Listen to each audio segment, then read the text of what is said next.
Okay, this week we were blessed with some really surprising news, and I'm sure most of you have seen it or even heard about it, but there's a lot to unpack here, whether it be good or terrible things going on with Diablo 4 as of right now. We also got some new information and updates that I'm going to deliver to you as the viewer. And another thing is, it's very important to know that on this channel, we are very selective with the products or partnerships that we team up with because we want to help you as the viewer as much as we can while also keeping the channel progressing. That's why we want to help you earn real-life rewards while you game with Buff. It's literally as simple as downloading the app, playing your favorite games to earn these points, and then you redeem those points for real-life rewards. This can include Riot points, Steam credit, Blizzard balance, Amazon, PlayStation, and Xbox gift cards. And the best thing about it is that there are countless games to earn these rewards with, such as Hearthstone, League of Legends, Call of Duty Warzone, Apex Legends, Valorant, and thousands more. To make it even easier, they've even partnered up with Overwolf to help run Buff quietly and effectively in the background. So if you want to get started, all you have to do is click on the link in the description below to head to Buff's website, download and register, and go about playing your regular games to earn some great real-life rewards. Once again, I want to give a shout out to Buff for sponsoring this video, and I want to thank you as the viewers for supporting us. Now, let's get back to the content. Okay, now for the most part, Diablo 4 has had a relatively smooth launch. Now, does that mean the game is perfect? Absolutely not, and the community is starting to give some constructive criticism, to say the least, on some issues that need to be addressed or changed. One of the big concerns is that once you start heading into the end game, which is around level 60 and up, skill loadouts for classes mostly start looking relatively the same. Now, what you're seeing on screen right now is the level 100 players in Diablo 4 and the percentage of players that take said skill sets. For example, if you look over on the left for Barbarian, you can see that they have an incredibly cookie-cutter skills loadout, with all three shouts being taken over 95% of the time, Lunging Strike being taken 92% of the time, and Wrath of Berserker being taken 88% of the time. Now, of course, like in every game out there that has ever existed, once you start heading into the hardest content you possibly can, only a few combination of talents and skill sets are actually able to perform at the highest level possible. For example, if you look under the Druid category, you will see that 0% of players are using Boulder at level 100, and you also see for the Sorcerer that 0% of players are using Incinerate. The same goes for Rogue, with Barrage being used 0.5% of the time, and Necromancer with Bloodlance being used 0.5% of the time as well. I think it's very important to note that the only real way to solve this problem from happening and reoccurring is only two realistic but simple solutions. Number one, you take these abilities that are great and feel good to use in the endgame, and you nerf them, bringing them in line with the other garbage abilities in Diablo 4. Or, number two, you take the really crap abilities in the game at the moment, and you buff them, increasing their viability so everything feels relatively equal in terms of effectiveness. And I will tell you that the right answer here is number two. If Blizzard does what is possible, by the way, and that's take these great abilities that a lot of people are using and love to use and nerf them, it's going to make all the classes in the game feel a lot worse to play, because then everything would feel like garbage to use. And honestly, I think another big issue that goes hand in hand with this, which is a big reason why people don't want to try a build that isn't exactly safe, is the extremely expensive respec cost to redesign your character build as you start heading into the end game. Over on Wowhead, they actually did a calculation of respec cost for a level 100 character, and to respec your skill points, it cost roughly 4.5 million gold, and to respec your Paragon board, it costs roughly about 9 million gold. This also doesn't take into consideration the imprinting and extracting of legendary aspects on your gear, leveling up new items with gold and materials, and also the sheer amount of time it takes to do all this, because there isn't a loadout system implemented into the game yet, and it honestly just feels like quite a bit of a chore. So the question is, why would a player risk playing a build that doesn't guarantee high performance in the endgame if they could just play one of these cookie-cutter builds that is known to be good? And I think this honestly goes back to the issue of Diablo 4 actually not being a super casual-friendly game. I mean, even the sheer amount of hours it takes to hit max level is an insane amount of time that no father that works a 9-to-5 job has enough time to hit level 100. And if somehow, by the grace of God, their prayers are answered and they do hit max level, they would have to do it again at the start of every season that comes out.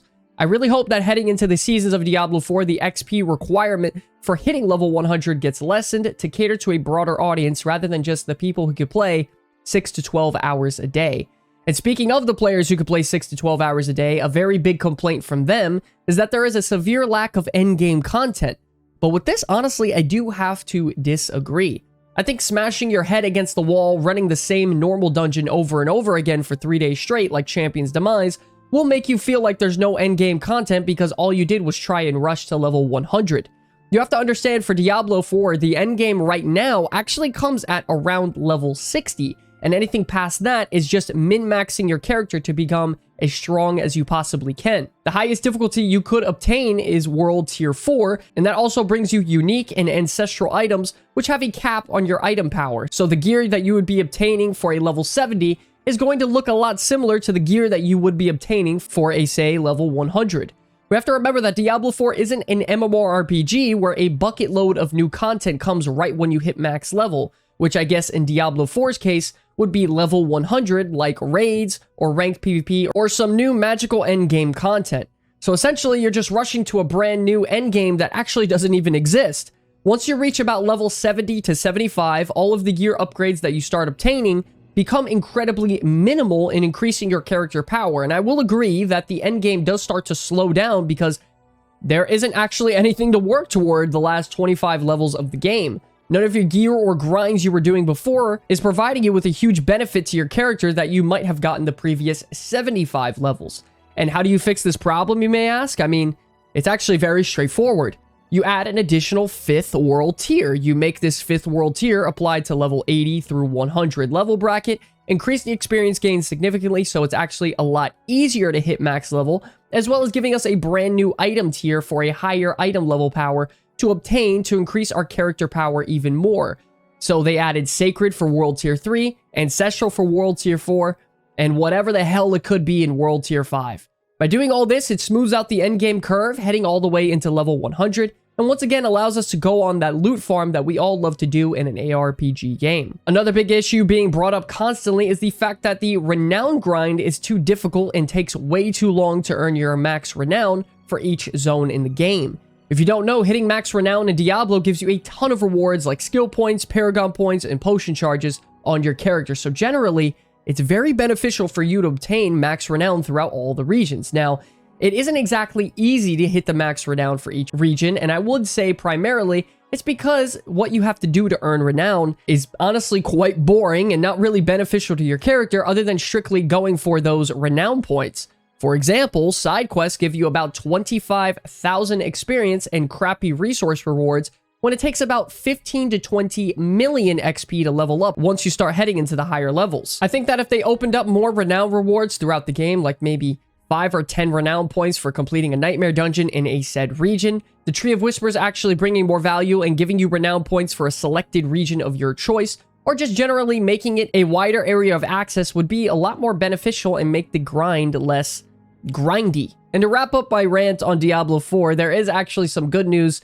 for Druid players out there because Druid players have been consistently getting Barbarian uniques because they have actually been sharing the same loot table for the last few weeks now, and it's driving Druid players crazy. It's good to know that Adam Fletcher stated that sometime this week, the drops will be fixed and you won't have to be concerned with these problems anymore. So big shout out to Druid players there. Moving on to some lighter topics, we also got a ton of new rewards and cosmetics coming into the game from honestly all sorts of directions.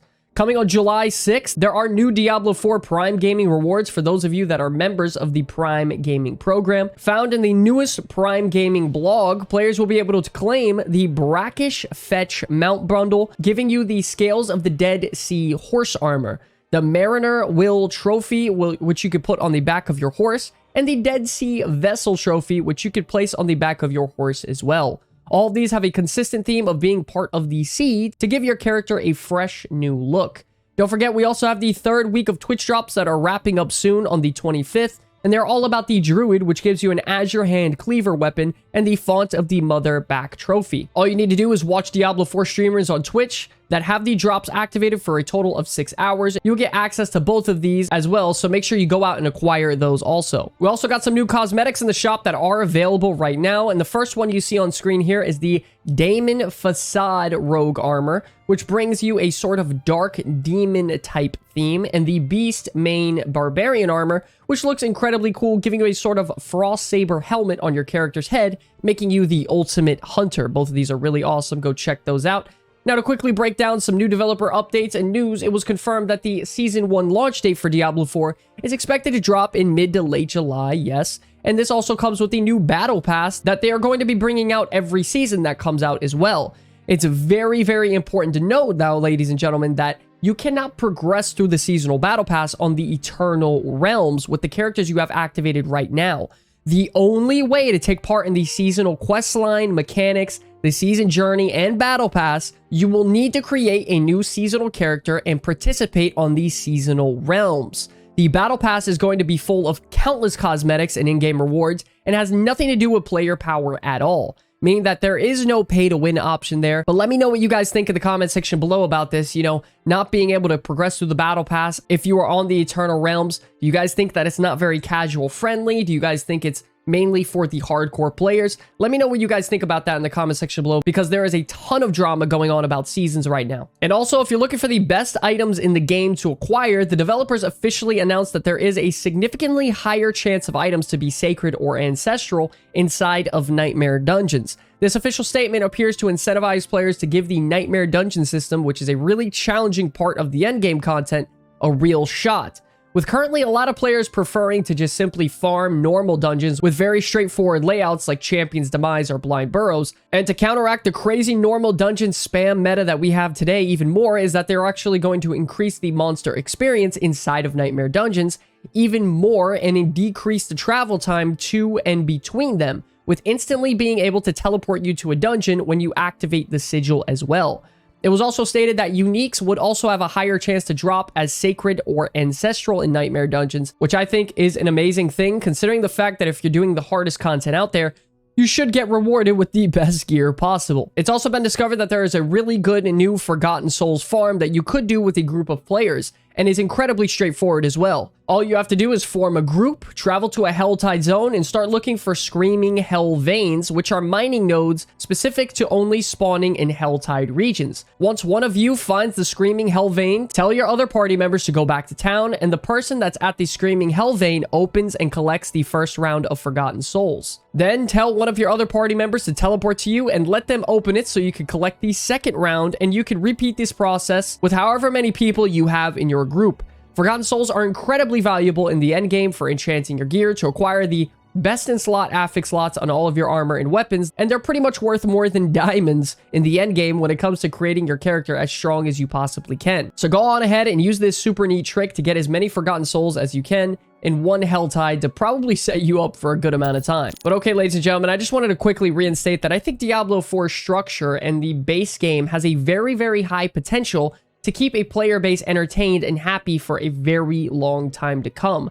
Of course, I do think there is room for improvement like everything in my life, but I am truly happy with how the game has turned out so far. Remember, they're probably going to have a developer live stream in the next couple weeks explaining seasons and what's going to be going on next month, so there's going to be a lot of news to be looking forward to, and also be on the lookout for our new build videos and tier list of the strongest builds out there for every patch coming out. We also want to take a moment to shout out our channel members over here on YouTube, because you are all the #1 supporters of the Comeback Kids, and we absolutely couldn't keep this channel going without you all.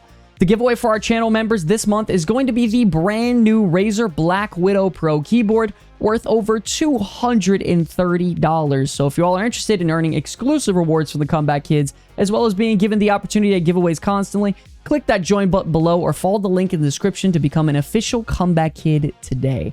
I want to thank you all so much for watching this video. It's an absolute pleasure to be making content for you all. Till the very end, my name is Sky from the Comeback Kids. I will see you all in the next one. Peace.